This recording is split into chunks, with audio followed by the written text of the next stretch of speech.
Welcome, YouTube family, to another Star Wars Battlefront livestream. Actually, I'm not doing it justice. This is not another Star Wars Battlefront livestream. This is something completely different. In fact, I would say this is more akin to a live news video and discussion than it is a Battlefront livestream. But we are going to have some really cool Battlefront gameplay in the background as a nice set piece. Anyway, we have some really important things to discuss. Namely, let me get this out of the way. Okay, there's going to be some spoilers, some humongous spoilers. I'm not sure if they actually are, but if they are accurate, what we're going to be talking about, then they are humongous spoilers. But don't worry, we're not talking about those yet, and I will give extensive warning before we actually start talking about them. So, with that out of the way, let's start discussing what we have as far as news is concerned that is not related to spoilers. Okay, J.J. Abrams has expressed a huge amount of interest in creating an anthology film around the Knights of Ren. We're not sure if this is actually going to come to pass yet, but we have 2 confirmed anthology films thus far, and 1 soft confirmed. The first, obviously, is Rogue One, which is coming out this year, 2017. And that looks incredible. It's as close to a war movie that we can get in the Star Wars universe. And it's our first Star Wars movie that's not about the Force. Well, obviously that plays a part, but it's not about the Skywalker family. It's not about just lightsaber fights. Instead, it's about sabotage, espionage, the grittier, more violent, disturbing aspects of war. And of course, the second anthology film that's scheduled is the Han Solo, or rather the Young Han Solo anthology film, which is being penned by the Jump Street writers, Phil and Lord, what are their names? Oh my god, I can't remember. Let me Google that real quick. Anyway, I love Jump Street. They also wrote the Lego movie. Let's see, I think it's Chris and Phil? Yeah, Phil Lord and Christopher Miller. There we go. Somehow I combined their names into some sort of a Frankenstein fly-esque concoction. But yeah, I am excited for the Han Solo anthology film simply because of Phil Lord and Christopher Miller. But yeah, we also have the Boba Fett anthology film, which isn't confirmed yet, but it is speculated. It's probably going to be similar to the Han Solo anthology film, where it's not going to be current day Boba Fett. Well, original trilogy is no longer current day, but you get my drift. It's probably going to be a prequel to the Boba Fett that we see in Empire. Probably between the events of Episode 3 or Episode 2 and the events of Empire. Regardless, this Knights of Ren anthology film is real. Damn! Just missed that Walker pickup. This is really piquing my interest. The Knights of Ren, we don't know too much about them. They are definitely going to appear in Episode 8, which we're going to be talking about very soon, but again, that is heavy spoiler territory, so be wary of that. Regardless, oh crap. Oh crap. If we do get a Knights of Ren movie, an anthology movie, it's going to be, oh crap, oh god, he sees me. It's going to be taking place... Nice! It's going to be taking place before the events of The Force Awakens, and most likely, it's going to be taking place, before the Knights of Ren actually, take Kylo Ren into their ward. Instead, it's probably going to feature a young Kylo Ren being trained by Luke on Acto, or whichever planet he actually trained his new generation of Jedi on, including Rey. But yeah, I'm really excited for this. It's not even confirmed yet. It's probably going to happen because J.J. Abrams really wants it, and he is the man that has basically turned Star Wars into a house. Well, it's always been a household name, but he has made Star Wars as big as it ever was. The biggest name in movies, the biggest name in video games, the biggest name in everything to do with entertainment, once again, as it should be, as it should always be. Star Wars is just that kind of property. It's a wonderful thing. But, yes, it's going to deal with basically the rise and fall of Kylo Ren under the training of Luke Skywalker, which I don't know how they would do or how they would handle Luke. They could do it extremely stylized and basically just show Luke shadowed in his cloak. But maybe, you know, maybe they could just add a little bit of digital effects on Mark Hamill's face to make him look 10 years younger or something like that. Regardless, apparently the film would end with the Knights of Ren destroying Luke's new generation of Jedi. And eventually, his acclamation into the First Order via the Knights of Ren and his seduction to the dark side of the Force by Supreme Leader Snoke. If you guys haven't read some of the books on the First Order or on the events of The Force Awakens, they actually go into greater detail than what we were able to see in the movies. They go into things that we didn't see in the movies, things that were implied in the movies, and one of the things that were implied in the movies was Snoke's seducing Kylo to the dark side, seducing Ben to the dark side of the Force. Leia talked about that. She talked about it with Han. She was like, there's still good in him. It was Snoke that turned our son to the dark side. And that was true. Snoke played a humongous role in Kylo Ren actually fully turning to the dark side of the Force. Whether he is beyond retribution or not, we have yet to see. Personally, I think he is, but that's just because of his acts of atrocious violence. Really, crimes against humanity, if you think about it. Well, crimes against life itself. Which Snoke is definitely guilty of as well, but I digress. Yeah, from a very young age, Snoke was weaving a web to capture Kylo Ren inside of. What books are you talking about, Massive? You know, that's a good question. Oh crap, I really should have opened with what books they were. I can't remember all the names of them right now, but I think it was mainly just the book adaptation of the Force Awakens movie, the novelization of it. My girlfriend and I bought the novelization on tape, aside from her reading it like physically, but we've just been listening to it as background music in a way. Not really background music, but you know what I'm talking about. You get my drift. So, right, that would also give us a great look at Snoke, and a look at Snoke before he was really the like supreme chancellor or the supreme power over the First Order when he was still orchestrating everything. Masterfully orchestrating everything, might I add, similar to Palpatine. Everyone underestimated Palpatine. That was his key rise to power, was the fact that... Damn! That was a good shot, Rodian! He's sneaky. Cheeky breaky, I don't like him. Luckily, I think I'm gonna get revenge. Oh, wait, I see him. God, they're behind me too. Damn, I can't get a foothold in this battle. Anyway, Palpatine and Snoke have a lot of parallels. It's been suspected that Snoke is actually a clone of Palpatine, but we're starting to get off the rails here. I don't believe that Snoke is a clone of Palpatine. I think that would be really cool. I believe that the clones of Palpatine were actually... I think they're non-canonical now. I don't think that they were kept when they reviewed everything in the expanded universe of Star Wars. I don't think they kept that. They kept the Outrider, they kept Dash Rendar and a few other things, but I don't believe they kept the clone of Palpatine. I don't believe that Luke actually was subservient to Palpatine, and that Luke became Palpatine's apprentice, or technically one of Palpatine's clone's apprentices, which happened in the expanded universe. I don't think that Palpatine's Crimson Guard pulled a weekend at Bernie's and utilized Palpatine acting like he was still alive to take control of the Empire temporarily. Pretty sure that's no longer canon. Damn, you know what? We don't even need to be up there. Tons of rebel soldiers up there, and there's not even an uplink up there. In fact, the uplink is down below them, inside of the cave. Let's just forget about those guys. But, yeah. Palpatine was a master organizer. He was a master conspirator. Nobody suspected that Palpatine would have the power and the will to see through his plans. Oh god, orbital strike! Hostiles ahead. I love those things. Those are gorgeous. Anyway, yeah, same thing with Snoke. In fact, if you remember in Episode 7, when those planets are being destroyed, when the entire Republic is being destroyed by Starkiller Base, a lot of the politicians that you see on those different planets, the Republic being killed and vaporized, basically, a lot of them didn't actually believe in the First Order. They didn't believe in the power of the First Order. They didn't see the First Order as an immediate threat. Which it, of course, was an immediate threat. It was a very, very dangerous threat. Oh, nice melee. But, that's actually kind of funny to me.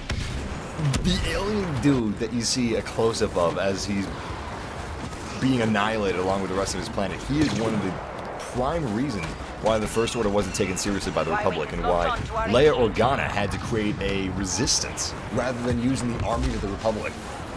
But going back to our subject, going back to the Knights of Ren movie, would I rather have a Knights of Ren movie over an Obi-Wan anthology film? No.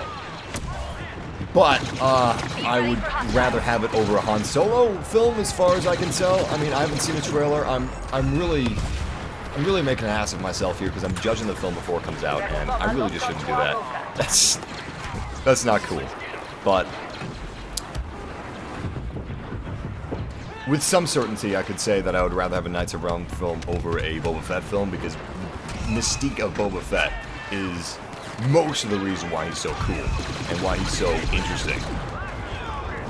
He's a guy that you have to go on Wikipedia and just read for hours and hours and hours, because you don't see a lot of him in the films.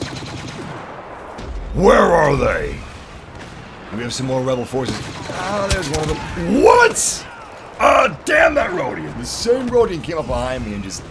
he pulled a Greedo on me. He shot first. Actually, no, wait. Oh god, what have I said? What have I done? I did a Lucas edit, oh no! Anyway, oh Jesus, double kill! Oh my god, this is intense. We're getting some serious attacks against us right now.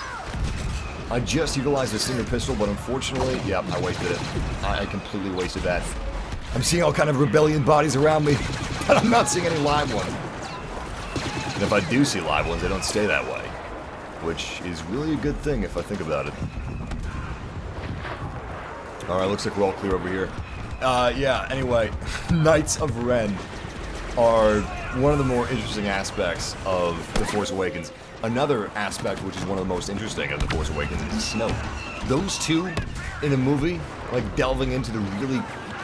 Okay, I don't feel this way, but a lot of people feel like the coolest story in The Force Awakens wasn't the story that they showed us, but instead the story that they told us, which is the rise of Kylo Ren, the rise of the First Order, the fall of Kylo Ren, if you will, and the fall of Luke Skywalker, and the slaying of this new generation of Jedi. Personally, I love the story in The Force Awakens, and I'm really glad that we got it, but if we could get this as well, it would just be perfect. It would be the best of both worlds. Oh god.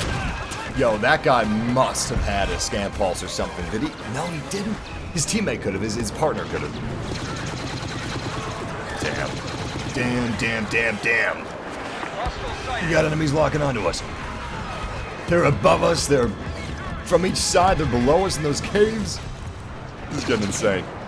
Oh, there they are. Nice. Where are you going? Oh, he's just going above me. Unfortunately, I can't hit him from over here. Oh, beautiful. We finally got revenge on that Rodian. Yeah, anyway, we're going to be moving into spoiler territory at some point during this video, just in case you guys, like, leave and get a drink and happen to come back when we're talking about heavy spoilers. But I will post all kinds of warnings. I will put warnings on the video itself, so if you see that, you can just mute the video until I remove the spoiler warning if you guys want. You can mute the live stream. Nice back-to-bomb toss.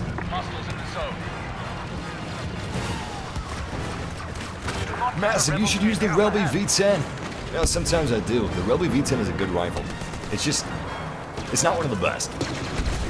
In my opinion, well, no, that's not right. Okay, to edit the opinion I was just about to talk about, I think that the Relby V10 should be at least as powerful as the two starting weapons, the A280C and the E11. Those are the first two guns you get in the game. You don't even have to unlock them, they're just there. And they're some of the most powerful guns in the game in the fact that they're perfectly balanced. They're really, really good at taking down enemies. And in a way, if you're good with those guns, you, in a sense, don't have any real... Oh, shit. Oh, God. Did they have two auto-turrets on those platforms? Felt like I was just being fired at twice. Anyway, you don't really need to use any other weapons if you're good with those, because they're just so damn perfect. And the Relby V10 is not objectively, it's not as good as those guns are. And I think that's a shame. That's a damn shame. Because it should be. It's a semi-automatic rifle, and that's really cool. There's a lot of cool things you can do with that. Who loves cheesecake? Everybody loves cheesecake, man. There's not anybody that doesn't like cheesecake. If somebody doesn't like cheesecake, they probably had bad cheesecake. And that probably sounds like blasphemy, but there is bad cheesecake. You know how I know there's bad cheesecake? It's because cheesecake, when it's good, it is so good that sometimes it's not that good, and it does deserve to be that good. A lot of people would argue there isn't bad cheesecake. Cheesecake itself is good, so how could there be bad cheesecake? Because cheesecake is like chaotic good. Cheesecake is so good that one does not simply eat a cheesecake just because it's a cheesecake. You eat a cheesecake because it's good, not just because it's cheesecake. Okay, that's stupid. I mean, it makes sense. Objectively, yes. That is a fact, and I agree with what I just said. I stand by those words. You can quote me on those words. Don't quote me on anything else. You can quote me on cheesecake. But it's still kind of a stupid thing to talk about, so I'm going to stop. We have live streams about nothing! Damn. Oh my god, people are saying they hate cheesecake. You know what? Let's just get off the subject. This is a hot topic. I don't like this. This is a loaded topic. If this topic was TNT... Shit. I was going to say, if this topic was explosives, it'd be TNT. But I ruined my punchline. A lot of rebel forces across the way. I'm actually using a... Oh, crap. I'm using a medium-range blaster rifle. So, I really should have switched. This is not the best blaster rifle to be using at range, as I am currently using it. Oh, come on! Damn! We missed him. Step back out into the light. You know you want... There we go, there we go. And it's that same old road. I'm gonna seek him. Oh shit. Bad idea. Oh shit. Oh, damn it. You know what? At least I can change my gun now. I should really be focusing a little more. Why don't you use the EE4? That has even less range than the DLT-19. Which is exactly why I'm not using it. I'm going to fall back on one of my old-time favorites, the A280C. Why did I spawn on my partner? That was so stupid of me. Spawning on your partners is very dangerous in this game. Well, I guess it's very dangerous in any game. You can spawn on your partners wherever they are, no matter if they're in danger or not, but also, particularly in Battlefront it is. We have some rebellion forces up top in the trees. But they're at such an angle where I cannot target them from where I currently am. Enemy down. Whoa, whoa, whoa, whoa, whoa, whoa, whoa! Hold up here. Somebody was shooting at me. I don't know where it's coming from. I mean, it's coming from, like, in front of me, but... Are they above me? Are they on ground level? Are they going to be coming after me? I just don't know. I don't know.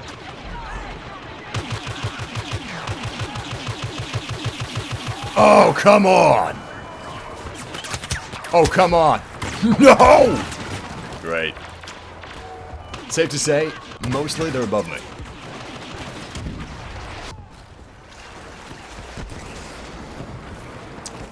Someone was talking about the Star Wars versus Star Trek debate. I think that debate's less... I think it's less of a who would win, Superman or Batman. I think it's more of a what is objectively a better franchise. I don't get into that stuff. I take things on a movie-by-movie basis or a piece of entertainment by piece of entertainment basis, whether it's a game, a TV show, a movie, a comic book, a book, doesn't matter.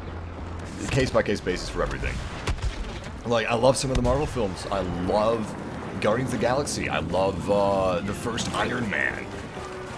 And others. I can't think of them right now, but I like a lot of Marvel films. I really do. I love DC films on a whole. DC films are more for me, they're more my style, but I definitely don't subscribe to Marvel versus DC. I'll enjoy both of them. Thank you very much. I will not pledge allegiance to a piece of hardware. I will not pledge allegiance to an idea of a certain type of entertainment. That's silly, man. Why limit yourself?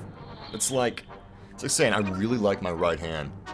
I'm gonna just tie the left one behind my back. I don't need that one because of how much I like my right one. That's stupid. Come on. Nobody would do that. Actually, I think I remember some culture actually like tying one of their arms and only using one arm. God damn. Well, I guess if you have fanboys, you gotta have some culture that is a fanboy of one of the two arms. Maybe there's even a culture that's a fanboy of one of the two legs, you know, just tying one leg behind the other one. Like, hey, I just need one leg, I'll just form both of them into one giant pogo stick. I'm a pogo human because I like pogo so much.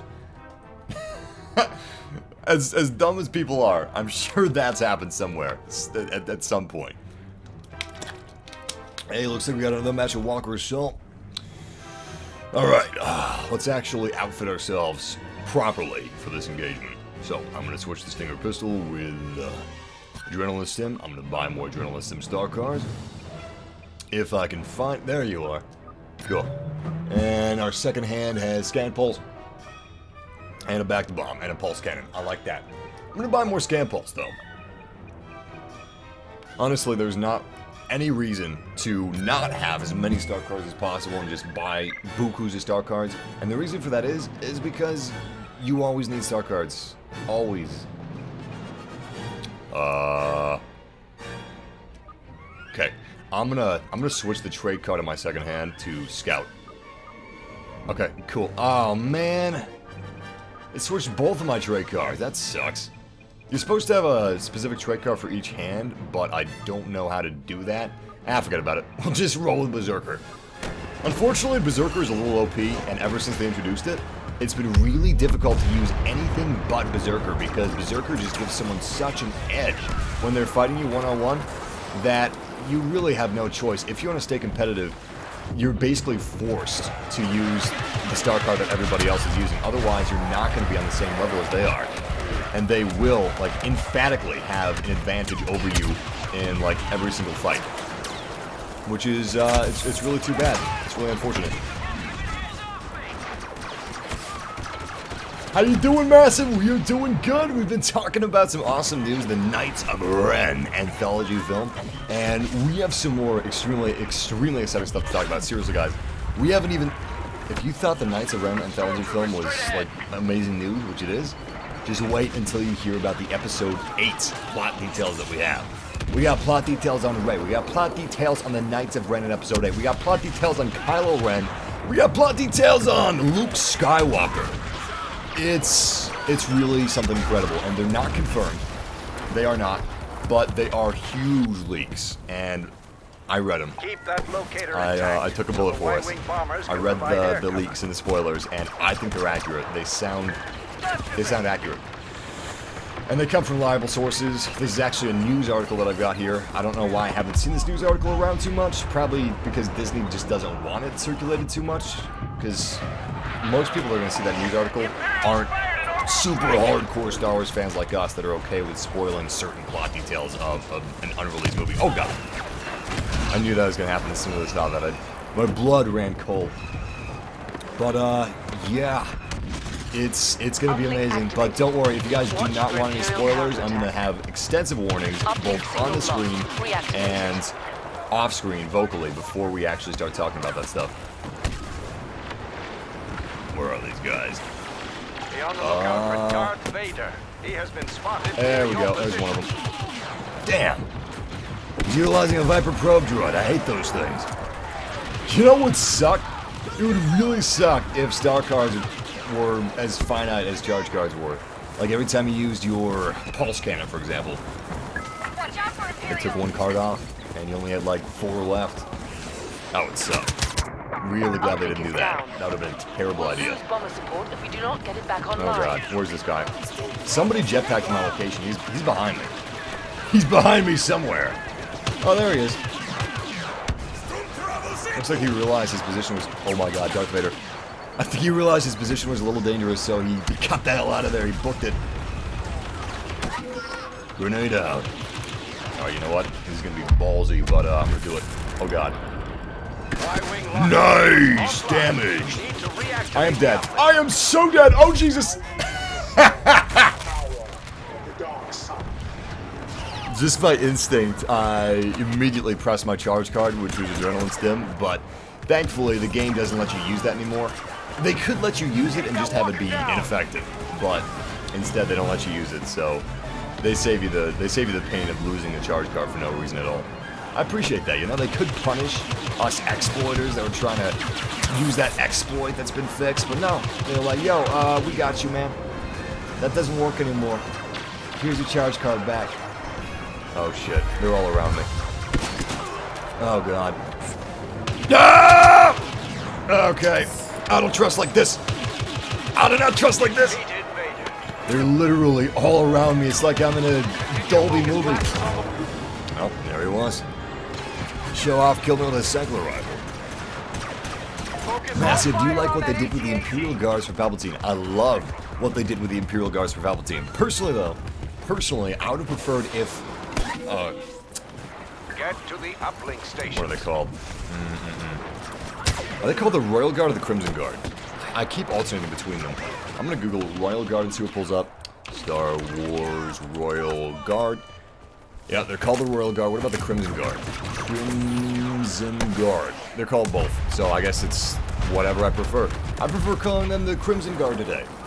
I would have preferred if the Crimson Guard were only present as Palpatine's bodyguards on the Death Star DLC, and every other map they were just regular old shock troopers. Because I feel like canonically that makes more sense for Palpatine's honored guards, so to speak, to be shock troopers on the, like, boots on the ground on Tatooine, or boots on the ground on Hoth, or something like that, and the Crimson Guard to be present only on the most legendary Imperial installations. Like, that's, I just feel like canon, that's what's accurate. And also, we wouldn't see as many crazy skins running around, but you know what? I've actually let go of my hate. Let go of your hate.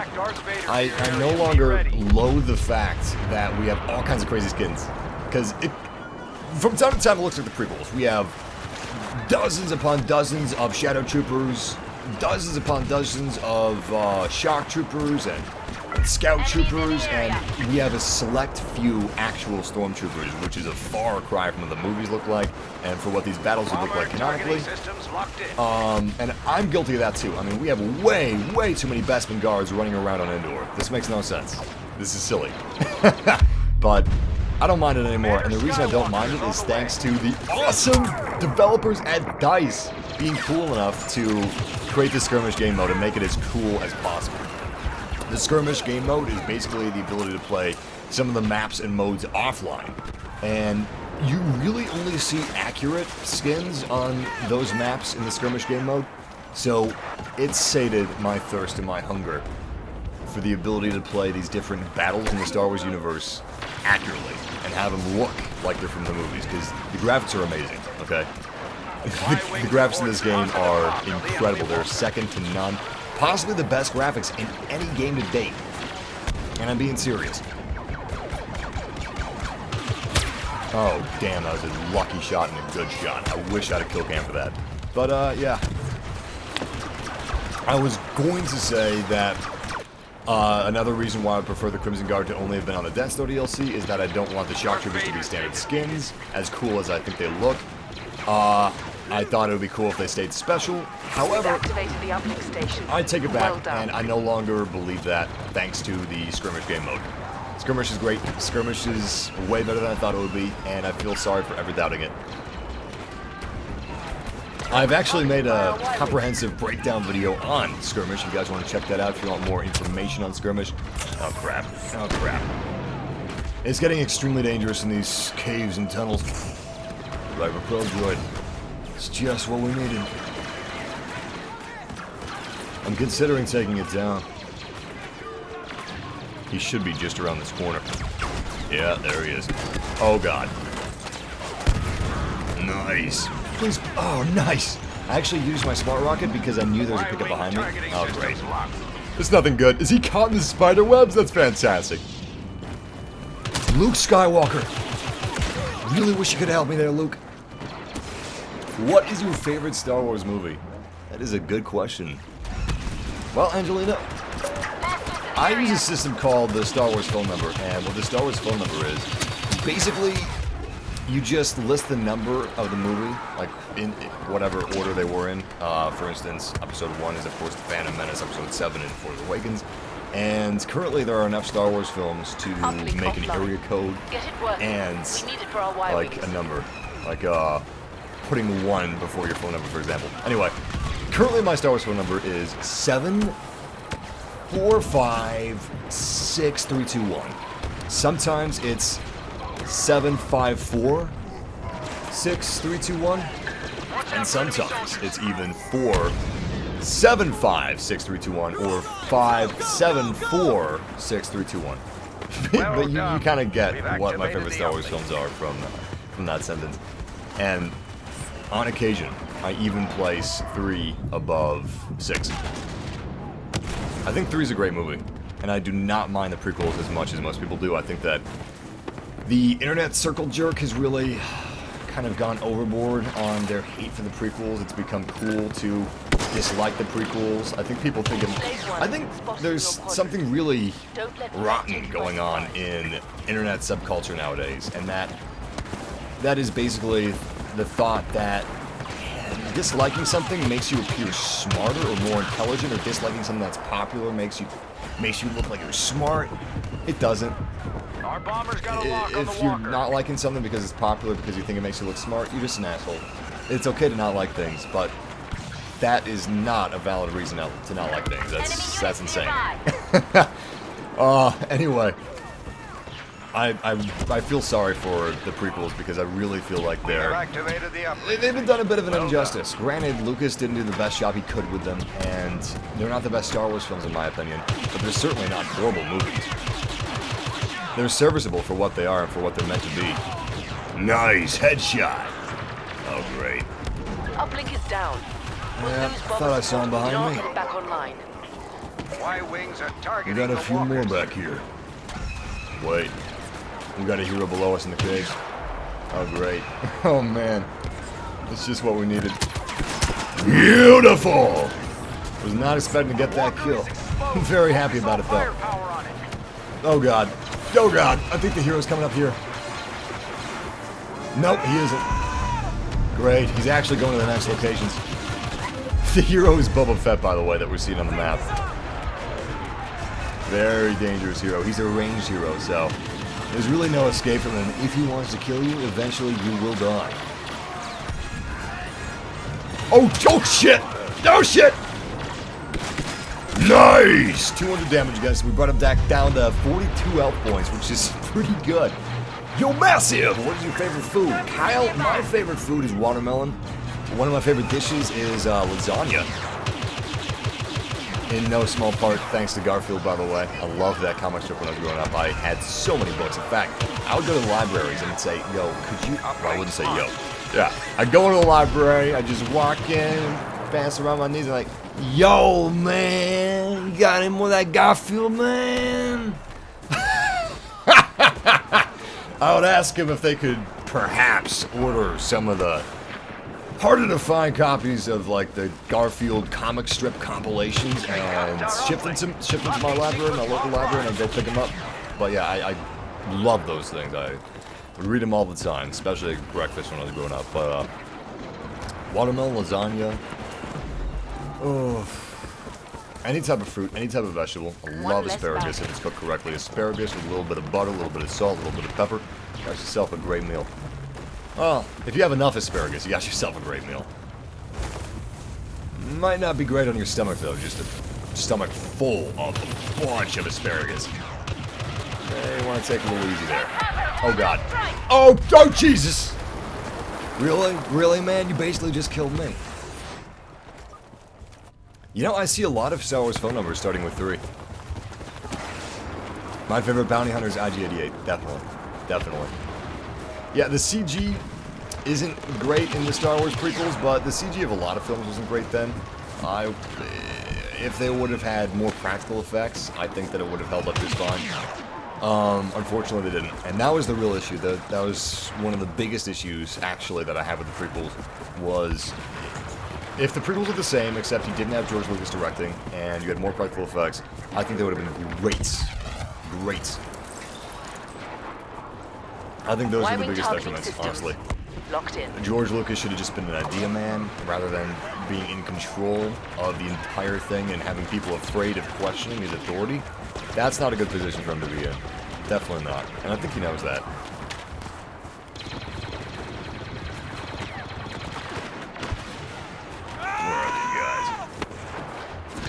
Oh, shit. Nice headshot. Beautiful. Didn't even need a pulse cannon to take him down. Oh, I see you. I see you, Shadow Trooper. Where did you go? Oh, he's gone. Is that a cycle rifle? I think it was.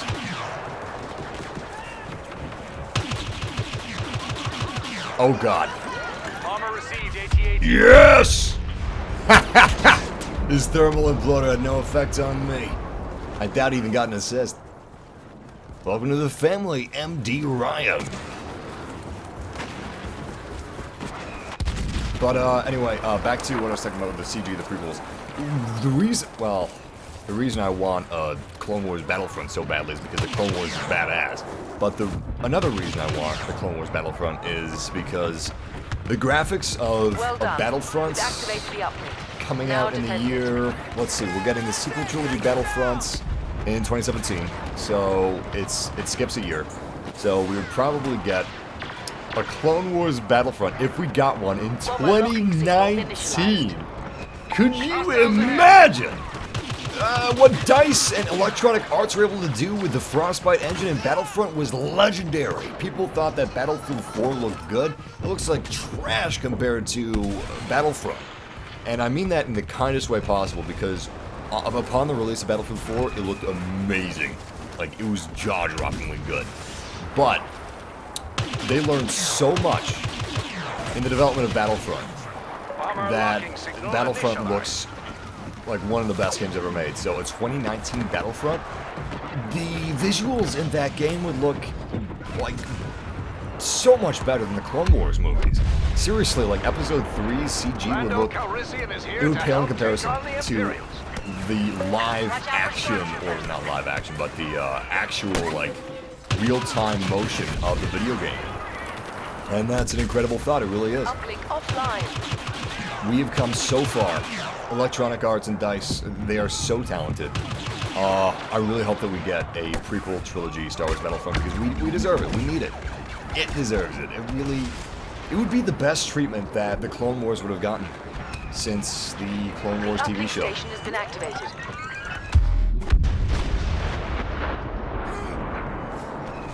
Oh man, the battle droids. The battle droids. Seriously, that would be the best part about it. Super battle droids. You guys know what those look like, right? Well, imagine being a clone trooper. Let's say you're like let's say you're a shock trooper clone trooper, you know, one of the heavies. And you got a real heavy blaster rifle, packs a real wallop. Alright, and you're just firing slug of energy after slug of energy into one of those super battle droids just marching toward you. And as you're just unleashing bolt after bolt, they strike him with such an immense force that his hydraulics just kind of lock up real quick. And, some of his armor just begins to melt away instantaneously, not slowly, granted. And then with enough shots, as this thing is marching toward that clone trooper, with enough shots, his armor just starts to... It starts to shrapnel, is what it starts to do. And eventually, as it shrapnels, it's just curling away from that crevice that it keeps shooting at. And the weak points on these things, the weak points... Oh god. Nice, I didn't die. The weak points are where you previously fired. So he just keeps firing where he previously fired over and over and over again. And eventually he keeps opening up that hole, making it bigger and bigger, and fire starts spurting out of it, okay? And that fire eventually consumes him, and he explodes like General Grievous.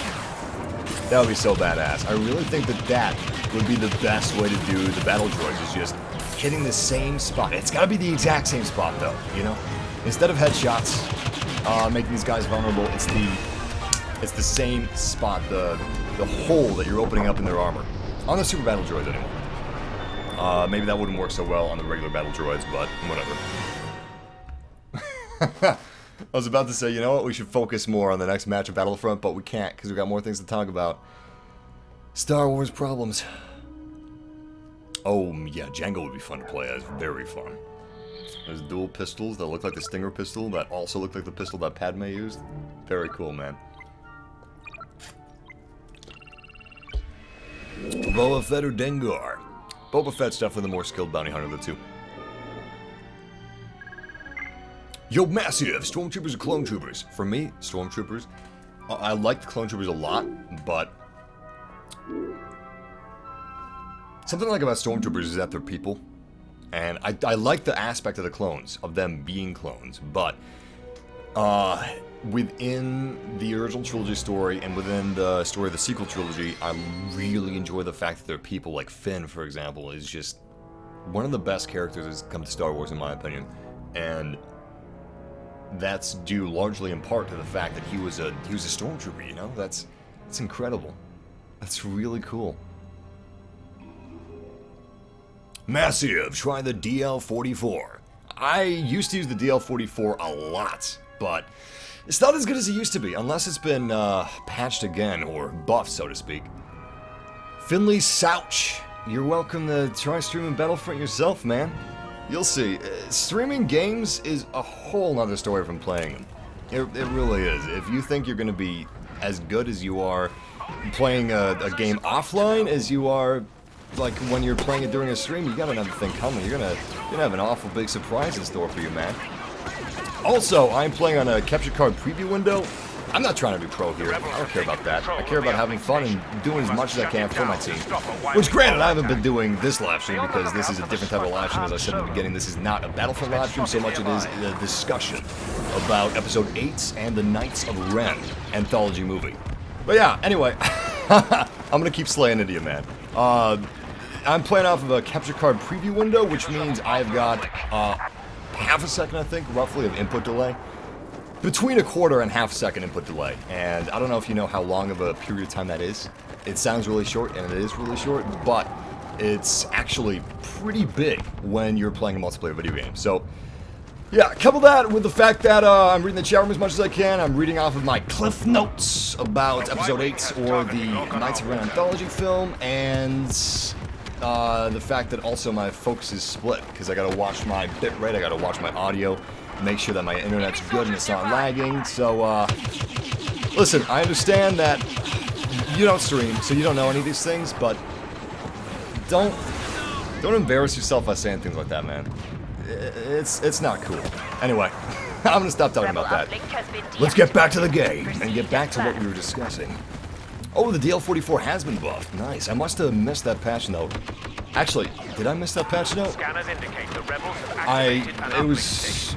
It was originally nerfed about a month or 2 months after release of the game.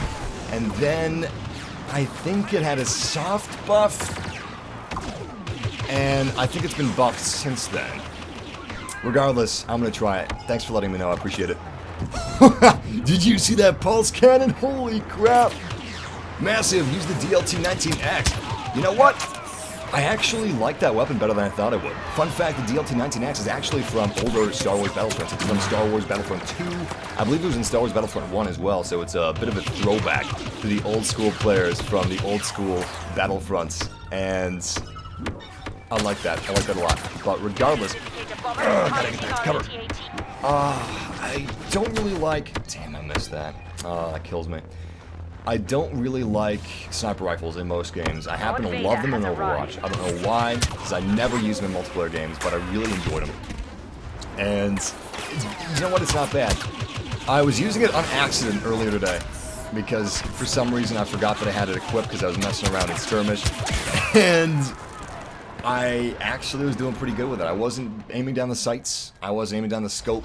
Instead, I was just hip firing. I was utilizing the crosshairs because aiming down the sights like this doesn't make you more accurate. It just magnifies your view, basically. So, I was just hip firing with it, and it's really good. If you treat it like a cycler rifle, for example, or if you treat it like a T-21, but one hit, one kill, it's amazing. Granted, that's not easy to use because after one shot, your blaster overheats. But if you're good, if you know how to time out your accuracy, then it really is fantastic. Damn, those Y-Wings look awesome. I really hope that they're going to pull some sort of a surprise on us and have the Y-Wings actually flyable in the Death Star DLC. I don't know if they're going to do that, but it would be pretty sweet. George says, do you do meth? I'm guessing that's a joke, but no, I do not, and I wouldn't suggest anyone to do meth. It is awful. You've got plenty of other ways to vent yourself. Obviously, you've got activities, you've got hobbies, but if you really do need a substance, you've got alcohol in moderation, which people have used since the dawn of time. So, alcohol in moderation. Do that. Don't do meth. If you must do something, do that. Or when marijuana is eventually legalized, do that, because scientifically it has no drawbacks, really, in moderation. Again, obviously everything is dangerous outside of moderation. Oh, that thing's gonna be dangerous for us. If we don't take this down, we can't move up. Nice! Someone must use a smart rocket. Rebel bomber targeting sequence disrupted. But yeah, meth is actually really, really serious. Don't joke about it. Don't ever, ever, ever, ever try it. It is extremely addictive. And the people that would get addicted to it are the people that would think, nah, it's not gonna happen to me. The people that say it's not gonna happen to me are the people that car accidents happen to. They are the people that meth happens to, because they are not expecting it. And you really need to be expecting it. You need to be careful of it. You need to be scared of it. Rebel uplink is offline. Yo, Massive, who's your favorite hero in Overwatch? Tate, my favorite hero would have to be Soldier 76. Sometimes Widowmaker is a close second. I like Roadhog a lot. I'm liking Roadhog a lot more than I thought I would. Who else do I like? I like a lot of heroes in Overwatch. They're all good heroes. They're all really good, like, as far as balancing is concerned. Oh, nice! Still took him down. Oh, I thought I took the bowcaster guy down. Damn, took somebody else out. Otherwise, the rebel bombers will use it to zero in on. I don't know if I prefer Battlefront 1 over Battlefront 2. You know what, Playmeth? I prefer Battlefront 2. Because Battlefront 1 and 2 are basically the same game, except one has space battles. And granted, the space battles, aside from the fact that you can board ships, which is definitely the best part about it, are kind of like the atmospheric battles in Battlefront 1. I prefer Battlefront 2. Battlefront 1 does have a special place in my heart, obviously, because that's my first Battlefront. And that's one of my first PC games. I mainly played consoles before that. Well, that's not true. I did play plenty of PC games before that, but I guess that was what really opened my eyes, was Battlefront 1 PC games. Man, I'm just kind of losing myself here in nostalgia. Those are good times. My mother was amazed at Battlefront 1 and 2. She was like, this is the coolest thing ever. How is this even real? How is this even possible? Because before that, she mainly saw N64, PlayStation 1. Stuff like that.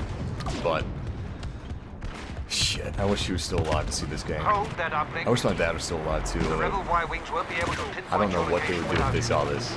I don't know what they would do. They would be shocked. Man. It'd probably bring a tear to their eye. People take these games for granted, and it makes me so sad, because the developers, they make all this possible. They are artists. These games are art. So to just dismiss something with one word like, this game sucks, not only is that ignorant, but it's just damn rude.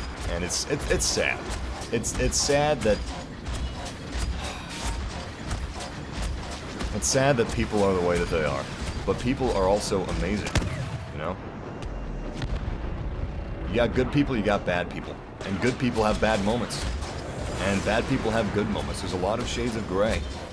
Our race, humanity, it's terrible. It really is. But it's also great. Wipe them out.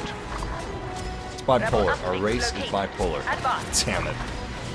Anyway, you have people capable of creating something like this. Something this amazing. And then you have people that are only capable of dismissing it with one word. Those are the two types of people in this world. Well, then you got three. You got three types of people. The people that are not capable of creating something like this, like myself, but capable of appreciating it. And just having some fun with it. I gotta find a way around this AT-AT. There we go. Thank you, Mr. AT-AT. Oh, come on, man! You gotta be kidding. Yeah, you gotta be kidding. At least you got points for that. I think he was actually trying to, like, wrap his tow cable around the AT-AT, but it wasn't time for that, man. Massive, discuss the Knights of Ren! You know what? I bet a lot of people have joined up on this live stream that haven't heard our discussion on the Knights of Ren film. So, let's talk about it. Let's talk about it. Let's see. Yeah, J.J. Abrams. You guys may want to take a seat. If you're standing up, like watching this, maybe on a bus, with your smartphone, or maybe you're walking around outside, just looking at your phone watching a live stream, which I guess is kind of weird. Sit down. Okay? Because I'm about to drop a bomb. I was going to say bigger than Hiroshima, but is that inappropriate? Is that too soon? That's too soon, isn't it? Regardless, J.J. Abrams has expressed an immense desire to create a Knights of Ren anthology film. Currently, we have a few Star Wars anthology films confirmed. We have the Han Solo anthology film, obviously. We also have... Nice! We also have Rogue One, of course, that's coming out this year, which is going to be incredible. Super hyped about that. But it looks like instead of the Boba Fett anthology film, we may be getting a Knights of Ren anthology film. If that sounds weird to you guys, consider this, okay? Consider the popularity of Darth Vader, how well known that character is worldwide, alright? Now consider how close Kylo Ren is to Darth Vader, and I'm sure he would be very flattered by my, my comparison just now, but think about that. For a generation, a new generation, he is the Darth Vader for this new generation of Star Wars fans, okay? It is not out of the question at all that we would get an anthology film on a Darth Vader-esque character, you know? Yes! The Jedi Skywalker near your location. Take the Jedi down. The dark side. If you only knew the power of the Force. Damn, I love Vader. Look how cool he looks, man. Look at that helmet. Speaking of Vader, here we are. Alright, let's do our absolute best here. Darth Vader has boots on the ground on the warfare efforts of Tatooine. Support him all you must. Defend him with your lives. Oh god, that's gonna be ugly. Well, one scout trooper is down. You chose this path. Beautiful. Beautiful. Oh god. Well, that dome imploded, did a bunch of damage, but we're still looking good. I'm gonna make sure my lightsaber blade is retracted. We don't want that red glow to give us away. In fact, the red glow is pretty much all anybody sees with Darth Vader. A lot of times, his big bad silhouette is just mistaken for Shadow Trooper, and people don't actually consider that it's actually Darth Vader that's coming after him. Rather, it's the red glow that usually gives his position away. Nice! So far, so good. No! We're doing a great job keeping this area clear of rebellion forces. We need to keep these uplinks shut down if we hope to win this match. Actually, it looks like our victory is practically guaranteed. Oh, great. Nice. Luke Skywalker has just fallen. Unfortunately, I'm taking a lot of damage as a result. Oh, crap. Did not realize he was that close. I've got 7 health left. Never get yourself lost in the chaos of the ensuing battles. I did, and it almost killed me. Well, that was close. Luckily, we still have all 7 health points.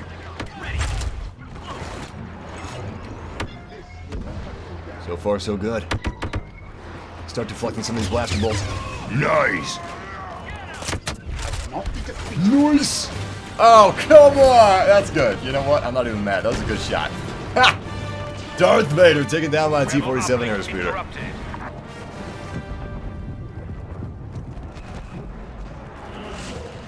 Massive, there's a settlement that needs your help. You think that Darth Vader's gonna help a settlement that needs his help? In your dreams, man. Anakin would maybe do that. Probably not towards the end of episode 3. You'd probably just kill him or something. Palpatine would probably tell him to do it, and he'd just do it. Like he slaughtered all those children. Anyway, oh my god, Jesus! Well, walked right into death, literally. At least he got an assist. Darth Vader ain't helping nobody. He's helping himself, kind of, but mainly he's just helping Palpatine. Who is your favorite hero slash villain in Star Wars Battlefront? Lately, my favorite villain is... Well, it's Palpatine. It's still Palpatine. It's always been Palpatine, and always will be Palpatine, but... Damn you, T-47. You know what? That's actually a pretty good T-47 airspeeder. I need to find a pickup with a smart rocket and take his ass down. Although, even without a smart rocket, I can still attack him because blaster bolts do plenty of damage on their own. Mainly to cloud cars. T-47 airspeeders aren't quite as weak as cloud cars. Let's see if we can find a smart rocket. That's the only thing that could really pose a threat to us would be Palpatine. Anyway, that's the only thing that could really pose a threat to us would be a T-47 airspeeder. Our walkers have ridiculous amounts of health. No one is taking that down with blasters. It's not going to happen. However, they could definitely take us down with 2 T-47 airspeeders. Currently, they just have 1. And granted, he definitely could take down 2 walkers if he wanted to, if he was that good. But let's not leave it to chance. Wildlings are curling incoming, so we don't have much time. Oh, crap. It's not often that you say, oh crap, getting an orbital strike, but it's not what I wanted. I'm just going to toss that and look for another pickup. We are in dire need of a smart rocket, and I don't know if I'm going to be able to find it. Our Walker has the GR-75 transport in range, firing at will. Yeah, I don't think I'm going to find a smart rocket. That's... Damn, one of them's already down. If you got a good pilot in that T-47 airspeeder, there's nothing keeping him from destroying both. Wait! Yes! Victory! Well, that was a really weird endgame kill cam. What was going on there? Alright. Maybe it's time that we talk about the big news. That's right, the Knights of Ren wasn't the biggest news we had. Maybe it is, depending who you ask, but we've got some humongous Episode 8 news that we've still got to discuss. I haven't discussed it yet. In fact, I'm gonna set up the spoiler text on the stream video, so in case you guys don't want spoilers, you'll know to mute it whenever you see that. I'm gonna prepare it. Yeah, that should work. No, that won't work. Hold on. Give me a second. Yeah, that's perfect. Absolutely perfect. Okay. Now let me just set it up. Yo, Massive, how you doing? I'm doing good, Jacob. How about you? How are all you guys doing in this live stream today? You know, let's actually back out. Let's go to a CQC match. Ah, too late. There we go. Okay, cool. Alright, spoiler alert.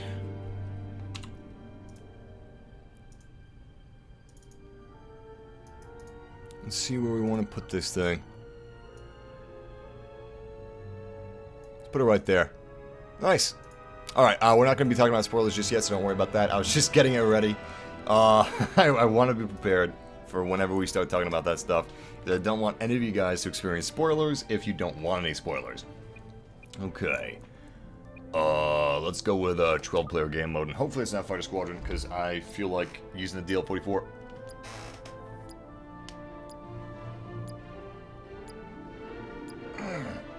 Oh, man. Oh, yeah. Guys, stretch. Maybe you just did, in which case you don't have to. Second time isn't as good, but... Oh, if you haven't stretched in a while, I'll do it right now. Oh, man! That feels good. I wish I had claws in my fingers. Before you call the psych ward on me. The reason I want claws in my fingers is because my cat gets the best damn stretches. I built him a cat tree. A palace for my emperor, if you will. If you own a cat, you know that you don't own the cat. You just kind of live with him, and he dictates small parts of your life. Regardless, I built him a palace, and it's got a lot of scratching posts in it, a lot of them. And his favorite thing to do, he doesn't even like it that much, unfortunately. He loves the scratching posts, but the palace itself, he can take it or leave it, which is so cat of him. Regardless, oh crap, I forgot to switch. Crap. Alright, next death I'm going to switch from the A280C. Although this is kind of a mid-range map. Regardless, he digs his claws in the scratching post and gets the best stretches I have ever seen. And I want it. I want that, and I can't get that. Although I do have a back roller, it's basically a big styrofoam tube and you just roll your back up and down. You can also use a basketball. If you guys have a basketball with a lot of air, do it. Do it! Use the basketball to roll up and down your back and basically just get any and all knots out of your spine. It is so worth it. Yes! Oh, that's icing on the cake. Not only did he fail to kill me, not only was he killed by me, but he wasted his thermal imploder. Just wasted it. Nice! Did you see that? Oh, that was beautiful. It's like a scene from a movie. I shot him in his jetpack, and his jetpack misfired. It went off when it wasn't supposed to go off, and it killed him. It slammed him into the ground, and he died instantaneously. And I'm pretty sure that was the guy that I just insulted by wasting his thermal imploder and killing him. So, what a glorious day! Oh shit! Ah, crap! No! That was gangbang. We had 2 from the back, 2 from the front. I don't know how my body was still in one piece. Oh crap! I forgot to switch to DL44. Damn it! Damn it! I promise. Next death, I will remember. And if I don't remember, just remind me. Just kidding. Don't remind me, because by the time you see me die, I will have actually died in real life, like almost a minute ago, because there's a stream delay. Streaming technology isn't there yet, where you can have no delay. Maybe at some point in the next 5 years, but maybe not even that soon. Currently, we do have definite stream delay. Where are these guys? Interesting that they're not around the location of their base. Weird. Weird, wild stuff. Wait, I think I see some of them coming. Through here, right? Oh, yeah, here they come. Another one bites the dust. And they're back at their base. Excellent.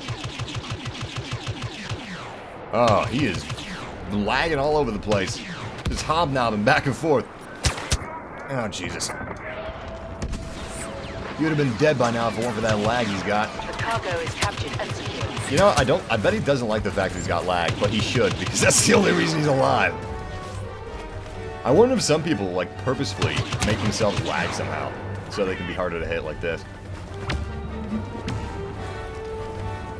An interesting thought. I should drive him out of cover. Yeah, there he goes. Beautiful. Anybody else back there? Don't see anybody. Look at that. Look at that. He is so eager to get that cargo before I do. We've taken the cargo. Now return it to base safely. I don't care who gets the cargo, man. I just care that it gets there. Alright, let's make sure this Celestian stays alive. Did I call him 9 earlier? Oh, that would be so space racist of me. Which heroes / villains would you choose for the sequel trilogy Battlefront? Well, sequel trilogy Battlefront is definitely going to have a lot of people from Episode 8. And that ties into the spoilers I want to talk about at some point during this live stream, probably toward the end of it. And, of course, those spoilers are regarding the Knights of Ren in Episode 8. So I think that the Knights of Ren are going to be quite a few of the villains in Episode 8. I don't know who else you would have aside from Phasma, maybe a new Stormtrooper officer that hasn't been introduced yet. I doubt we'll get Hux. If I had to speculate which villains we would get, I would say Kylo Ren, Captain Phasma, some of the Knights of Ren, somehow. Don't know who. But we wouldn't get Snoke, obviously. Probably wouldn't get Hux. Wouldn't get Tito. And as for the heroes, we get Rey, we get Finn, we get Poe, we get... Who else would we get aside from those? Luke, maybe. Maybe, I don't know. Probably. Actually, yeah, I'm gonna say Luke. Because he does some badass stuff in Episode 8 without going into spoilers. But if you do want to go into spoilers, I am going to be doing that in this live stream toward the end of it. So, just, yeah, brace yourselves. Brace yourselves! Spoilers are coming! Damn, I hate bubble shields. They are my biggest pet peeve in Battlefront. It's like a get-out-of-jail-free card. In fact, that's exactly what it is. Oh, crap. I've done so many deaths without switching to DL44.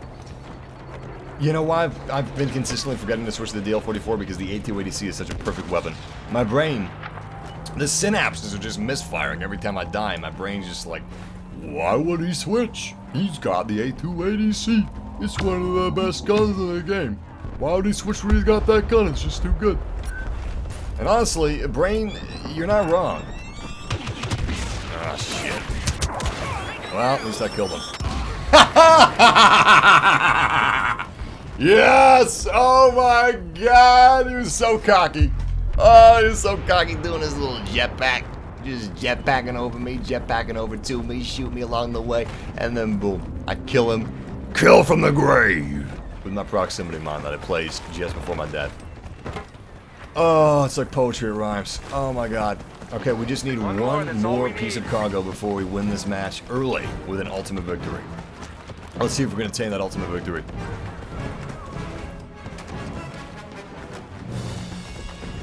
Okay, seriously though. I'm going to switch now. I'm not mad that I died. I'm not mad at all because it gives me a chance to switch to DL44 just before this match ends. And of course, the DL44 is Han Solo's gun of choice. It's his signature blaster pistol. You know, ancient religions and hokey religions when you got a good blaster at your side, kid. In a way, he's right. Obi-Wan Kenobi was saved by a good blaster at his side, not by hokey religions or ancient weapons. Oh, shit. Okay, that was just dumb. I ramboed in there without a second thought. I should not have done that. That was very foolish. I got impatient. Impatient to use this DL44. If you're impatient looking for a fight and you start seeking it out, you're gonna get a fight. But you're not gonna get the one you want.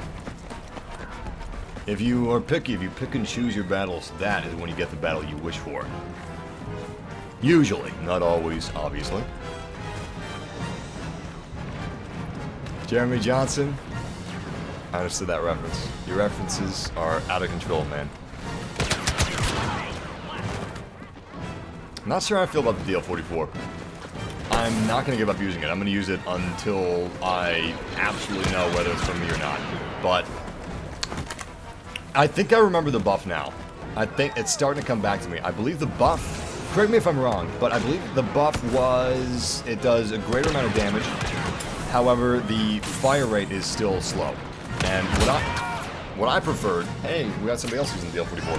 What I preferred was a faster fire rate compared to more damage. I'd rather have a faster rate of fire rather than a greater amount of damage, which is probably why I like the DL18 so much. The DL18 is basically what the DL44 used to be, except slightly less powerful. It doesn't pack a whole lot of a punch, but it can fire extremely fast. Beautiful. Love that scattergun. It's one of my favorite charge cards. I mean, star cards. Thank God it's not a charge card. I'll be buying so many charges, it'd be ridiculous. Alright, let's be smart about this one. Let's fire from a distance. This is a slow-firing blaster pistol, but nice headshot. It deals a lot of damage. Does he have a shield? No, he doesn't. Beautiful, we knocked him off. He's not dead yet, but he's no longer manning that blaster turret. Enemy down. I could have sworn that was a headshot we just got on him. You know what? Maybe I just need to settle down a little bit. Maybe it's not that I don't like slower firing weapons that pack more of a punch.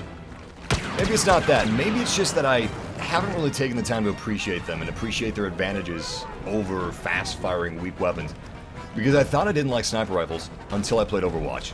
And somehow, by some freak accident, I tried Widowmaker in Overwatch and loved her. She, for a time, became my #1 go-to favorite hero. I have done exemplary with Widowmaker on many, many occasions. And I had never, ever liked sniper rifles up until that point. So, maybe it's not the medium. Maybe it's me. Well, obviously it's me. But maybe it doesn't have to be, you know? The enemy team is ruthlessly pursuing us, but they still don't have any cargo, which is strange.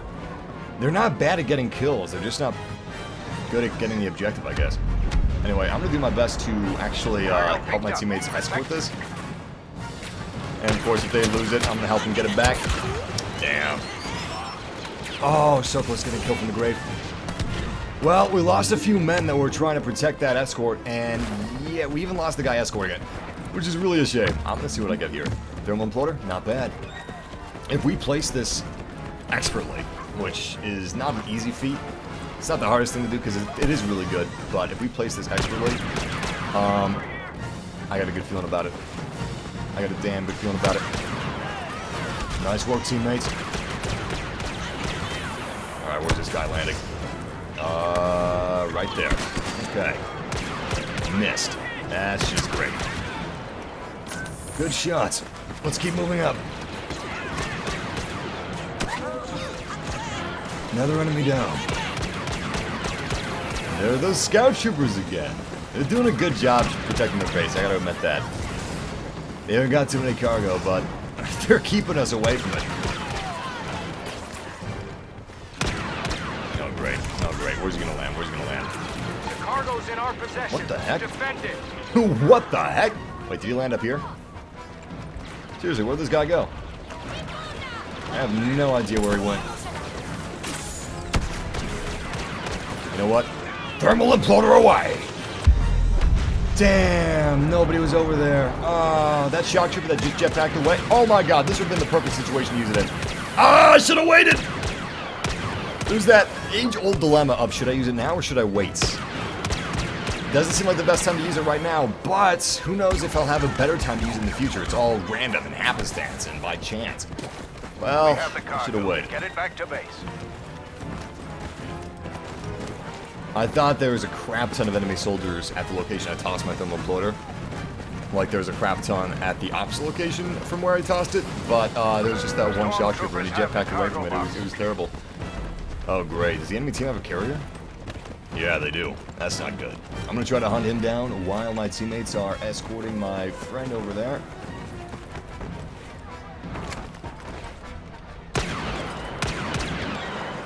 Oh, that's just fantastic. What? He must have landed really close to me. I didn't even see him. DT-12 also got a huge buff. A lot of people are liking that. Maybe I should try that one again too. It's a similar weapon that... Oh crap, shit, I wasn't paying attention, I was reading the chat room. It's a similar weapon to the DL-44 in a way, and it's kind of funny because the DT-12 is a Rhodian blaster pistol. In fact, it's Greedo's blaster pistol, and DL-44 is Han Solo's. And I don't know, it's just kind of nice that they're a little bit similar because Han Solo and Greedo, on the surface, are a little similar. And of course, they've had their little altercations. Greedo, of course, was hunting Han Solo. They definitely weren't rivals, I would say. Stormtroopers are in possession of the cargo. Han Solo was on another level. He was not on Greedo's level, that's for damn sure, but... Really, I guess they just have that famous movie scene where Han shot first. I guess that's pretty much it. That's all their story, is. It's still a nice touch. We have the cargo. Get it back Nice. to base. We have the cargo. Ah, shit. Taking down my thermal imploder. I'm gonna switch from the DL-44 to the DT-12. I don't know if I would love it or if I'd hate it. If I was really, like, just feeling this gun on a natural level. Because this isn't Han Solo's gun. Han Solo's gun is really cool. This is Greedo's gun, and, well, it fires a little faster. Crap, it's not quite the same. However, I'm not really feeling blaster pistols right now, so I'm going to switch back to what I was using earlier. A280C. This is a Rebellion rifle through and through. In fact, this rifle is the staple of the Rebellion. Alright. We don't have much time left. Cargo picked up. We have less than a minute to get the final piece of cargo on our side. Imperials have picked up the cargo.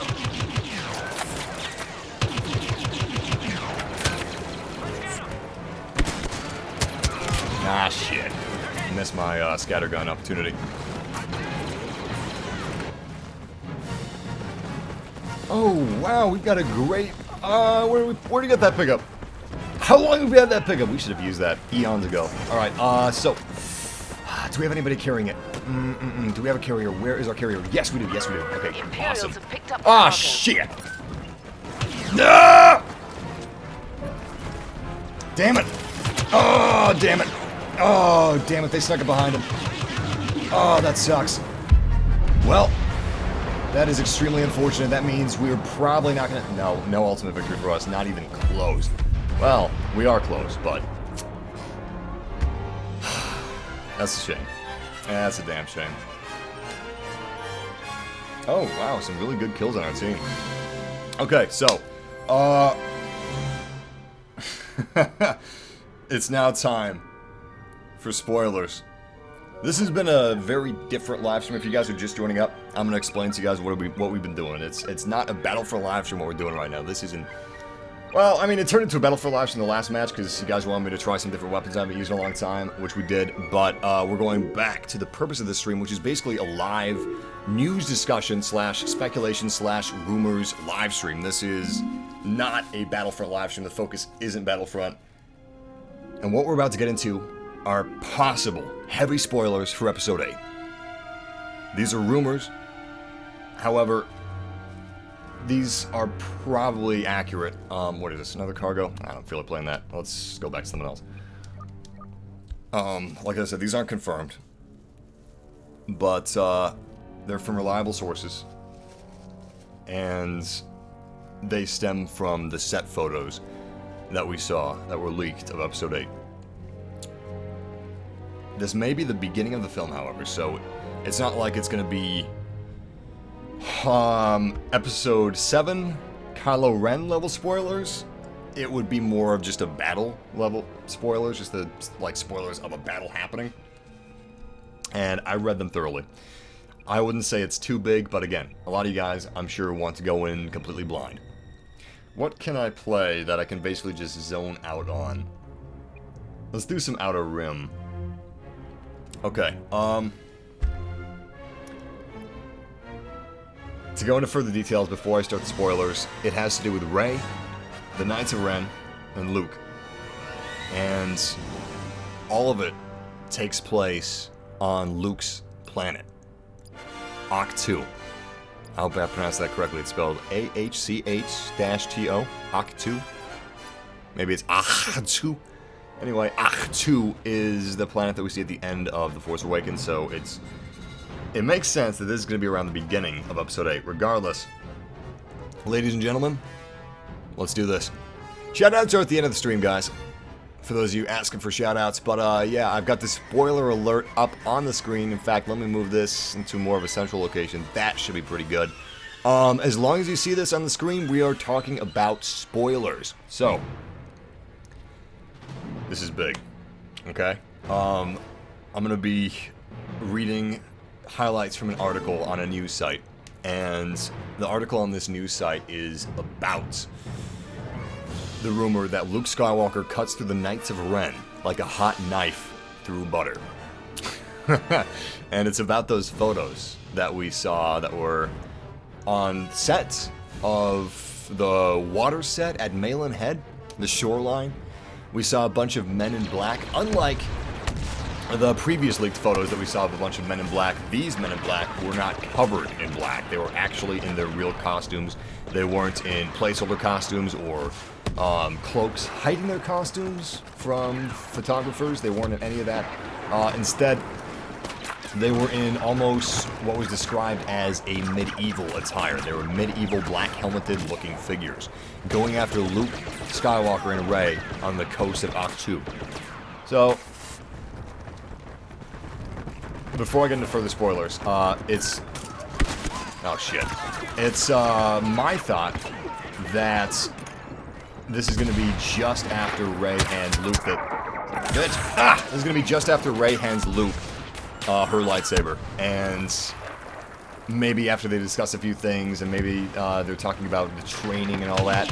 But this is so hard to do while playing a video game. But they're interrupted because the Knights of Ren have found Luke Skywalker, and they're going after his position. Probably some tracking device in the Millennium Falcon or something along those lines. I'm guessing that's how they're found. But regardless, Rey is reluctant, if not angry at Luke Skywalker, because she has to kill Kylo Ren, and she doesn't want to do it. She doesn't know if she has the strength to do it. The scene that follows appears to be when the showdown actually begins. Most likely, it's assumed that she accepts her duty or has no choice but to fight. I'm going to assume that she has no choice but to fight because she has never readily accepted her duties at any point in which we saw her. She has always been reluctant, and in my opinion, that really gives credence to the theory that she is a bit of a gray Jedi. Not a full Jedi, but a gray one, and... Nice, we gotta kill that thermal detonator. Anyway, what follows are the details of the fight, or the supposed rumored details of the fight. Apparently there's a lot of pictures of wires being attached to a lot of the Knights of Ren, and Luke, and Rey, and... Oh shit. Those wires would of course mean that there would be a lot of force utilized inside of this battle. Let me go ahead and get my other notes here. Alright, Luke Skywalker and Rey are in Act 2 just before nightfall as the sun sets in the background and it starts to rain. Which is really cool. Really cool. It almost makes me think that her vision of the Knights of Ren was a vision of the future rather than when the Knights of Ren slaughtered Luke's new generation of Jedi. I think that it was actually a vision of the future, like I said, because the sun sets in Act 2 and a torrential downpour starts.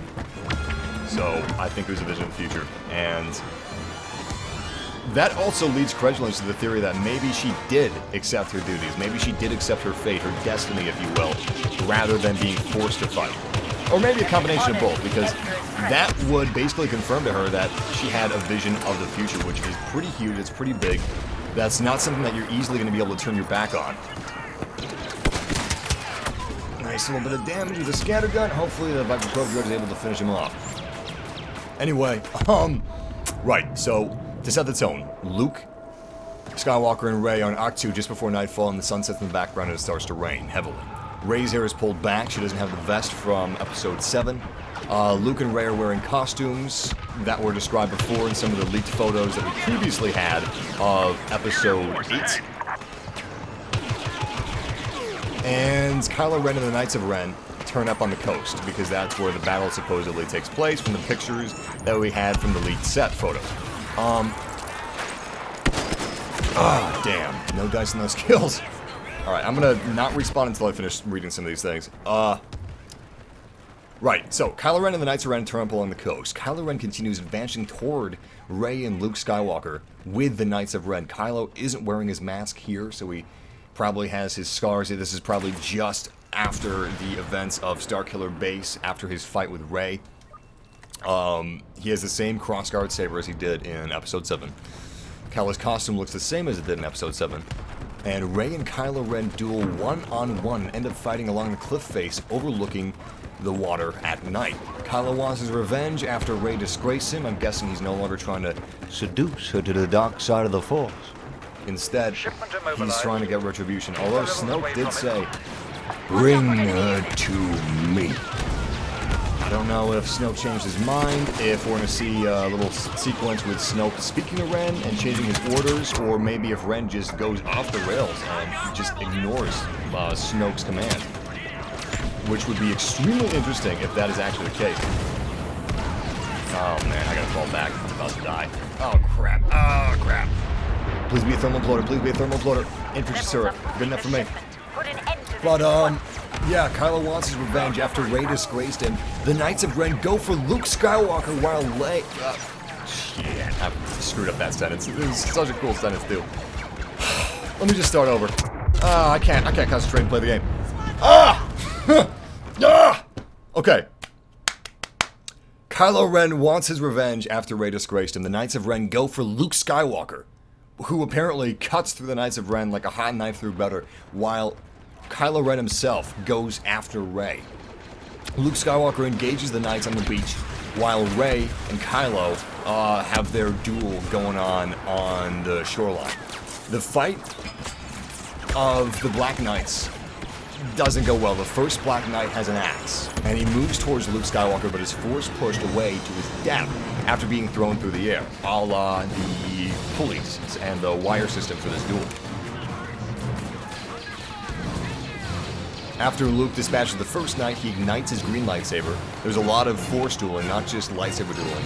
Luke moves through each knight one by one. He doesn't attack them all at once necessarily, although they kind of attack him all at once.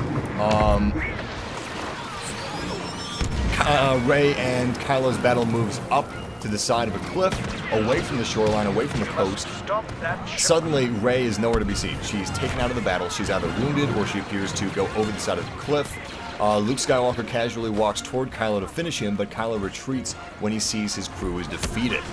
Luke Skywalker is a badass Jedi, and he'll destroy your squad, in short.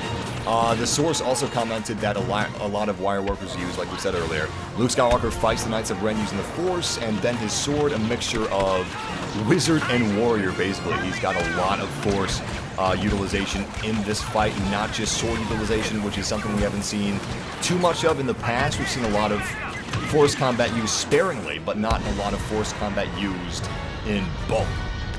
So, while it basically has been confirmed that Luke is going to use his lightsaber, the color has almost been confirmed as well. Obviously, the color for the most part is going to be CG, but as we saw in the behind-the-scenes shoots for Episode 7, they used fairly realistic lightsabers. They could actually duel with them. They would actually flash on clash. They were fully lit in whatever colors were respective to the different heroes. Like Rey used a blue lightsaber in her scene, so did Finn, and Kylo Ren used a prop version of his lightsaber that actually lit up and had sound effects and so on and so forth. But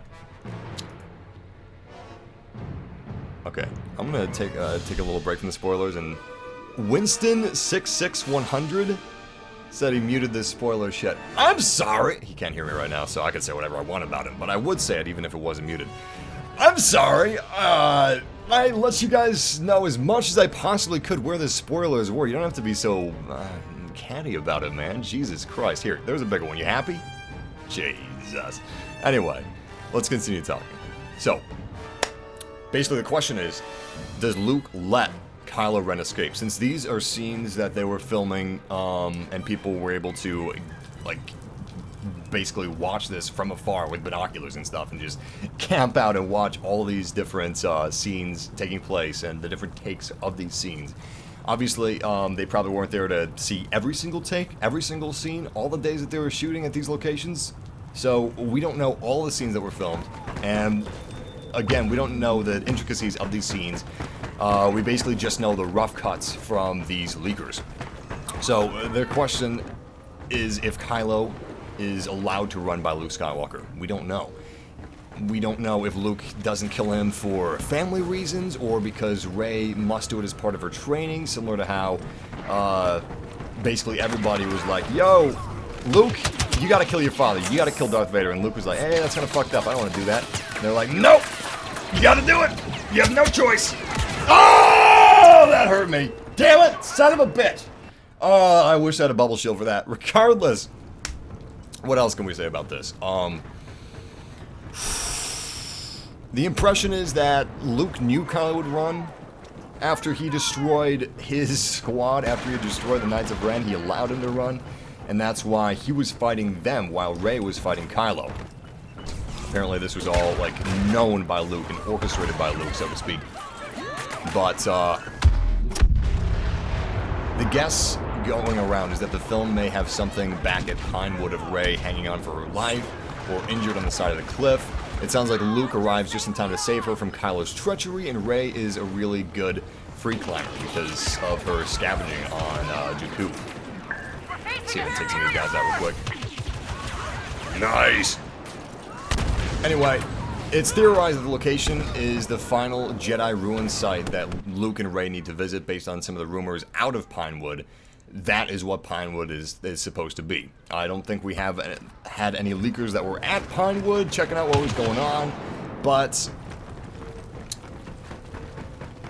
another theory is that Kylo is probably going to be running around inside the location that Luke and Rey are heading towards, so the fight's going to continue inside the spooky ruins of the Jedi Temple there, and basically it's going to be a pursuit as Kylo Ren pursues Luke and Rey, going off and doing their own thing, trying to, you know, complete her training or whatever. Kylo Ren's trying to ruin it. Kylo Ren's trying to kill them. All the while, they're going through these spooky ruins. It's a really cool set piece. But these are just theories. We don't have any verification of any of the Pinewood theories yet. We have some verification of the other theories of Octu, but no theories on Pinewood. So, there you go. Those are basically the theories that we have. It sounds fun. It sounds really badass. I'm really excited to see Episode 8. Honestly, those spoilers weren't too big. I feel like those are spoilers where you feel like they're going to be really big, but once you actually watch the film, they're like, oh, okay, yeah. It all makes sense to me. I could see that stuff happening. And I actually assumed most of this stuff before the leakers even leaked it. I was like, we're going to have some battle in Octu. I have a feeling that we're going to see some First Order forces pursuing them. I didn't know that it's going to be the Knights of Ren necessarily, but that is definitely awesome. And I think that is a good choice to have it be the Knights of Ren and not just generic stormtroopers or even specialist First Order stormtroopers going after him. And of course we knew that Luke Skywalker's a badass. We knew that he fights a lot with the Force because he's mastered the Force, not solely lightsabers. And the Force obviously is more powerful than lightsabers are. Lightsabers are just a medium for the Force, for the Jedi. Watch out for stormtroopers. Yeah, that's pretty much all we know about Episode 8. And those are our spoilers on Episode 8. I'm going to leave the spoiler tag up because I'm sure some of you guys want to discuss that. Kylo is a hipster and will get his station wagon and kill a bunch of Jedi with it. Maybe. He is a bit of a hipster, though, in terms of the Sith culture. He really doesn't understand Darth Vader. It's so sad. He respects Darth Vader more than anyone else, but he doesn't understand Darth Vader. Darth Vader didn't want to be a Sith. He wanted to save Padme. He wanted to save the ones he loved, and in doing so, he felt the best way he could save the ones he loved was by turning to the dark side of the Force, and that the dark side maybe had been lied about. Maybe the Jedi were evil from his point of view. Obviously, he found out soon thereafter that he was completely wrong, and that was all bullshit, but what could he do, you know? He just gave himself onto Palpatine, basically. It's a sad story. It really is. I feel sorry for Vader. I feel sorry for Annie. I feel sorry for Obi-Wan, too. Obi-Wan is possibly the most badass Jedi Master you can have training you. And he had the unfortunate task of training Anakin as Qui-Gon Jinn's dying wish to Obi. Or Ben Kenobi, so to speak. I don't think he actually went by Ben Kenobi back then. I think he only went by Obi-Wan Kenobi. What is this guy doing? It was so weird, he was just hiding from me. It seemed like he didn't even want to attack, he was just like waiting for me to leave. Anybody else around here? You have no idea how freeing it feels to just be able to play the game without talking about those theories or reading the chat room. I love reading the chat room and I love talking about those theories, but you cannot do both at the same time. My focus is already split enough without having to do that. Get those Imperials away from God damn. Double kill! Anybody else up here? Oh shit. I did not see that Dark Trooper. I mean Shadow Trooper. He was literally hiding in the shadows. Which, in my opinion, is the best part about the Shadow Trooper. I mean, he looks cool. Yeah, he's supposed to be a specialist. Yeah, that's awesome. But he's got shadow camouflage. That is invaluable. I mean, maybe it's not too valuable in most parts of Tatooine, but it's very valuable in Solace. It's extremely valuable in Endor. I like it. I like it a lot. How many more Stormies do we have in this hallway? Just one. Oh, crap. What? He must have been AFK. Technically, I should say AFC, because AFK means away from keyboard, and people are playing with the controllers, not keyboards.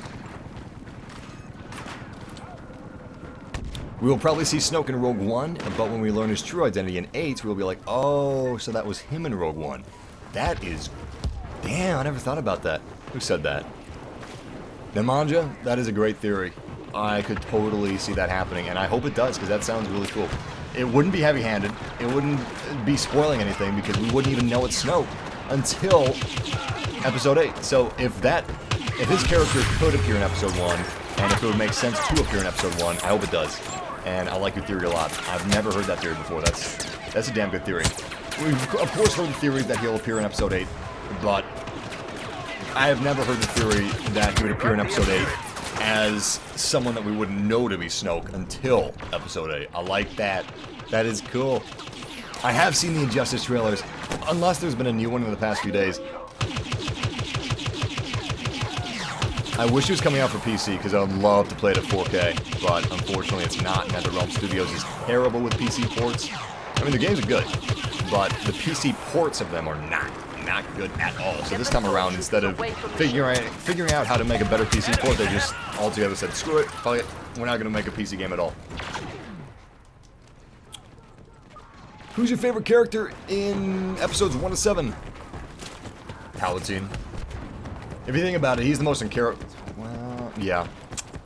You could argue Anakin's the most important character, but I would say Palpatine is the most important character in the 6 films. Maybe even the 7th film. We don't know yet. But Palpatine is a badass, okay? He's a master manipulator. He is a master strategist, and he's just so damn happy doing what he does. He's so happy to be evil. I love it. But yeah, he's amazing, and I would have to say he's my favorite character in the 6th film. 7th film, crap. I don't know who my favorite character is in the 7th film. I love Kylo Ren. My girlfriend didn't like him at first, and I wasn't sure about him at first when I first saw the trailers. I was like, they're just making someone that's badass. It's like a bunch of Star Wars fans came in a room and were like, do you know what would be cool if that a 1/4 got 2 more on the thigh right there, but go out like a thumb Thor of a Crusader, the Crusader Thors, and then he like goes, and then 2 more come out the thighs, and they go, and then he wore all black, and he had the cape, and he had the metal helmet, cause he's cool, he's this, and he's this real badass, and his voice is like, I will finish what you started, and he really liked Darth Vader, and that's what I thought it was gonna be. And I was like, oh no! What are you doing? The trailers are so good except for Kylo Ren! And then, come to watching the movie, I found out that I was an asshole for assuming things, and it turns out that he's a really interesting character. He's a smart character. He's not just some dumb character that's supposed to be badass. And that is so boring. Nothing's more boring to me than some character that's supposed to be badass, man. He's not that character at all, and I think that's great! He's now my girlfriend's favorite character, and I think he's my favorite character from the new films as well, aside from Rey and Finn and Phasma. They're just so good. And still, all the characters from Episode 7 are great in my opinion. I love them all. I love Finn, I love Rey, I love Snoke, I love Phasma, I love Ren. Oh my god, there's just so many. That was my neckbeard voice, for those of you guys wondering what that impression was. Oh crap. Katanas. You know, it'd be cool if ninjas were on the moon with katanas, because katanas are the best weapon ever made. Katanas are actually a shit sword. Pardon my language. I mean, they're not bad. Okay, they're not bad. They're not bad. There are much better swords out there than the katana, however. Much better swords. In history, the katana was an efficient weapon. It was just a big old clobbering stick that was kind of sharp sometimes. It was just folded over metal. Wasn't that great? It was okay. It served its purpose very well, is what I'm trying to say. It wasn't the epic sword of the ages. It was, however, a very effective sword for what it needed to be. If you want more information on the katana or medieval weaponry as it actually was, look up Lindy Beige. Lindy Beige. I haven't looked at his videos in quite a while, but if you look at his older videos, he's got a lot of videos on medieval weaponry, medieval warfare, and swords and certain weapons and armor and specifics. Really good, informative stuff. Although if you wanted to, I guess you could just look up Wikipedia or something like that. Anyway, thank you guys for joining me for this live stream of Star Wars Battlefront. Technically, this wasn't a Star Wars Battlefront live stream. This was a Star Wars news and discussion video. We broke down all the spoilers and leaked information that we have on Episode 8. Well, all the new leaked information we have on Episode 8. We also broke down the Knights of Ren proposed rumored film to be helmed by J.J. Abrams. It may not be helmed by J.J. Abrams. He wants to do it. He wants it to happen more than he wants to do it. I mean, obviously he wants to do it, but he just wants it to exist. I respect that. And I hope it does exist. It's fantastic. Regardless, this has been one of our Star Wars news and discussion videos. We went as in-depth as we possibly could. And we also played some Battlefront as a result, and I had a lot of fun. If this was regular news video, obviously I wouldn't have been able to talk with you guys about it. I wouldn't have been able to see your reactions live, and that I like seeing that. And we also wouldn't have been seeing some Battlefront footage. So I love this stream. This is great. I'm gonna get my phone though, and this eyelash is still in my eye the entire morning. I've had this eyelash stuck in my eye. I hate it. I hate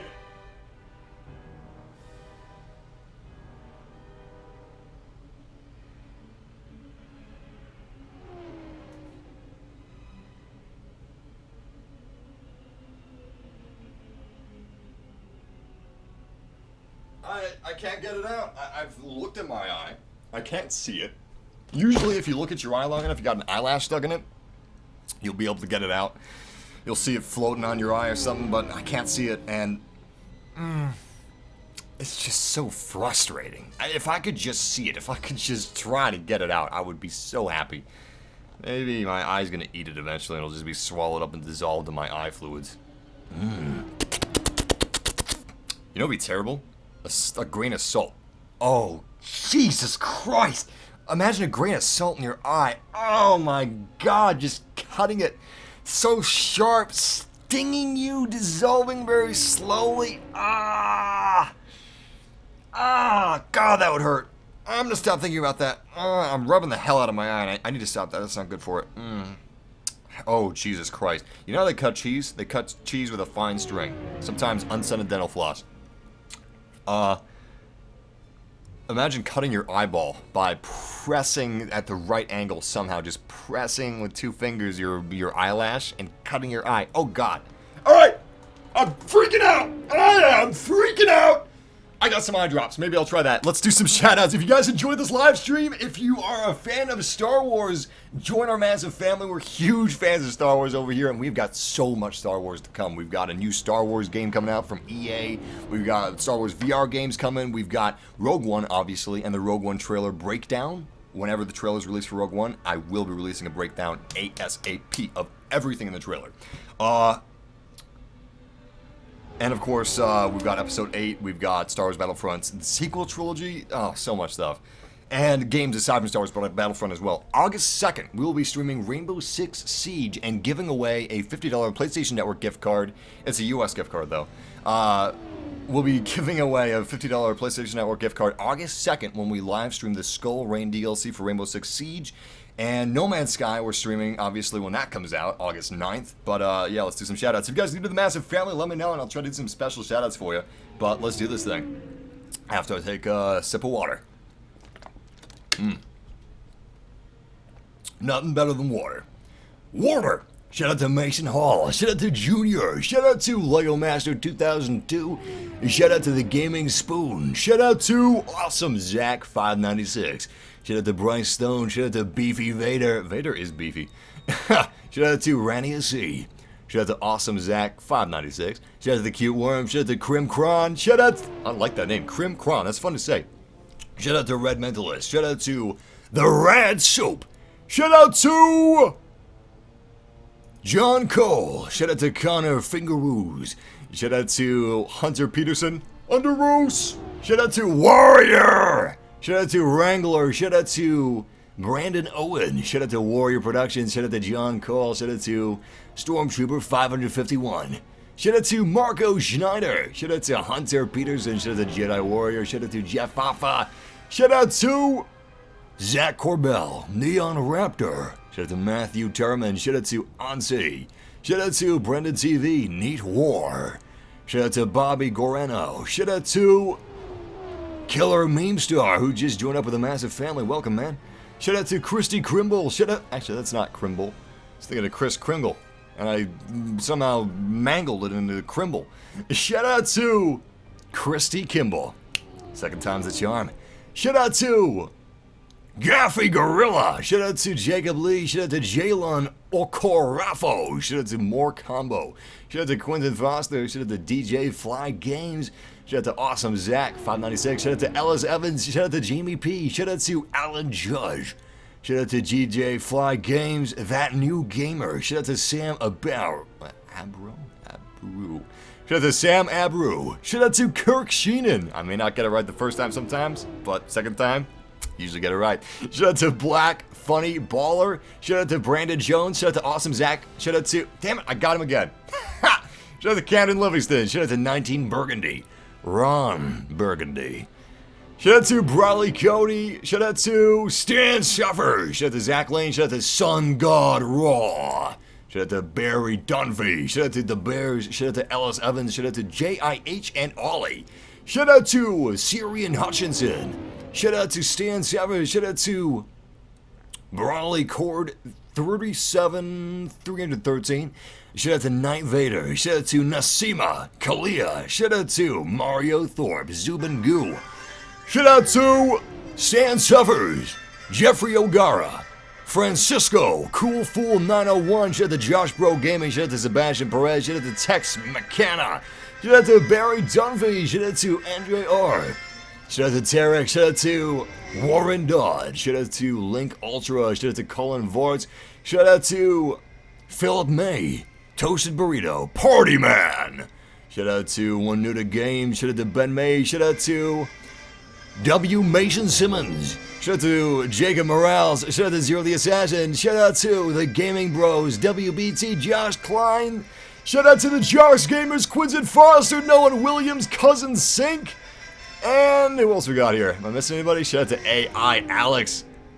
Shout out to Philip May, Dragon Rider, and Playneth. And that is over our 2-minute timer. So once again, thank you, Massive Family, for joining me for this Star Wars news and discussion stream, and theory and rumor stream, and Battlefront stream. It's just been a whole bunch of stream. And until next time, Massive Family, may the Force be with you always.